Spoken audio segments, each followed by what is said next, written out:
Exterior Border Gateway Protocol eBGP هو عبارة عن protocol developed by Cisco. It is used to connect ISPs together. نحن قبل كان في عنا two types of protocols. الأول هو كان ال iGP والثاني هو كان ال eGP. iGP يعني interior, eGP يعني exterior. Interior Gateway Protocols and Exterior Gateway Protocol.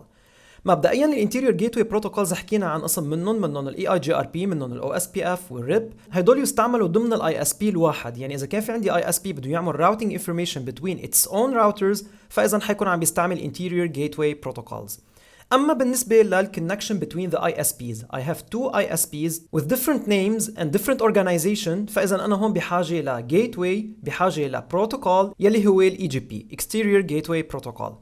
بهيدي الحالة طبعا أنا بدي ميز ال ISPs عن بعضهم، فتقدر ميزهم ويكون في عندي identifier I need to make sure إنه هيدا الرقم منه مكرر وهو unique، فحيكون هيدا الرقم هو عبارة عن autonomous system number. هيدا الرقم يا أما بيكون 16 bits أو بيكون 32 bits، يعني بشكل عام it should be assigned uniquely لكل ISP.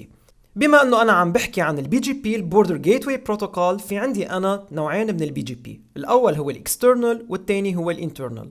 internal ممكن الاي اس بي يستعمله within its own network، يعني بمعنى تاني انا بيكون في عندي topology it belongs to an ISP فحيستعمل الاي جي بي اللي هي الانتيريور.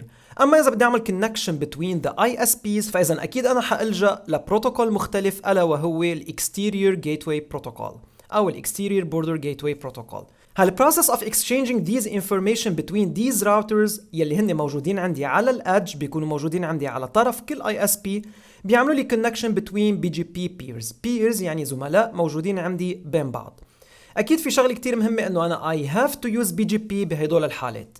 بالحالة الأولى وقت ما أنا بيكون في عندي autonomous system، يعني بهالحالة عندي ISP 1 أو 2 أو 3 أو 4 and they are connected to multiple ISPs يعني multiple autonomous systems، يعني بمعنى تاني عندي ISP 1 is connected to the 2 كمان to the 3، يعني بمعنى تاني ما عنده single connection، عنده at least 2 connections. كمان أنا الحالة اللي بدي أخذها بعين الاعتبار إنه أنا بدي أعرف كيف بدي أعمل configuration وإلا حيصير في عندي negative effects على الإنترنت، لأنه إذا كان في عندي سيرفيس أنا موجودة عند ISP 2 لازم يتلقاها شخص من ISP 3، فإذا إذا كان في عندي مشكلة أنا بتوزيع الراوتينج information between these ISPs يعني بمعنى تاني ما حيقدر يوصل، فإذا حيكون في عندي internet connectivity problem to a certain domains.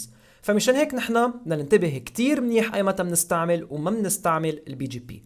أكيد نحن ما لازم نستعمل البي جي بي إذا كان ال ISP connected to one ISP، يعني عندي one single connection.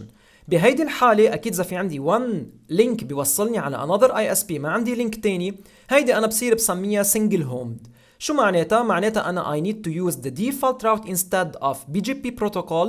كذلك الأمر على ال ISP2 بدي استعمل default route. عم نحكي طبعا على ال edge router تبع ال ISPs، يعني بمعنى تاني نحن بدنا ننتبه كتير لهذا الموضوع إنه بهالحالة نحن ما بنستعمل BGP. ولكن بهيدا الكورس تحديدا only for demonstration purposes وللشرح حنستعمل نحن السنجل هوم بالباكيت تريسر اكزامبل مشان نحن ما نعمل توبولوجي كتير كبيره، مشان نفهم بس الكونفيجريشن كونسبت.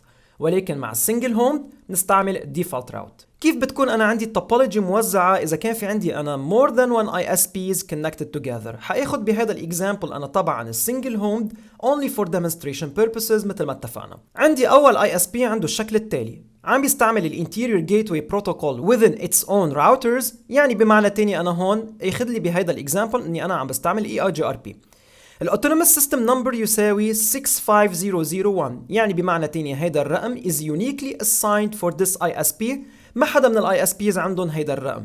يعني بمعنى تاني انا I need to take all these routes اللي هن موجودين عندي هون، بدي اعمل configuration للبي جي بي على الاي اس بي 1 edge يلي بده يطلعني انا على البي جي بي اللي موجوده عندي هون. طبعا انا هون عندي exterior gateway protocol، تحديدا حكون عم بستعمل الاي بي جي بي يلي هو exterior border gateway protocol تقدر اعمل exchange للrouting information between these two ISPs using the autonomous system number of each one. فاذا خلونا نشوف الاي اس بي اللي موجود عندي على ميلة اليمين.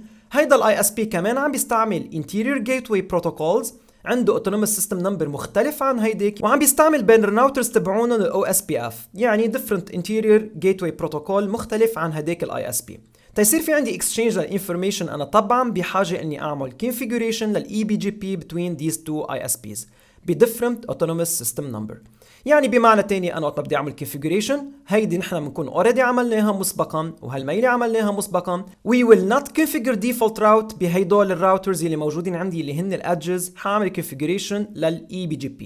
بنرجع بنذكر أكيد بهيدي الحالة أنا لازم استعمل الديفولت راوت مش البي جي بي. فإذا بتطلع على التوبولوجي حيكون عندي شكلها هيك. يعني بمعنى تاني أنا الأدج راوتر اللي موجود عندي هون والأدج راوتر اللي موجود عندي هون هن يلي حأعمل لهم أنا configuration using the eBGP. كيف بتتم هيدي العملية؟ حنشوفها بباكيت تريسر example.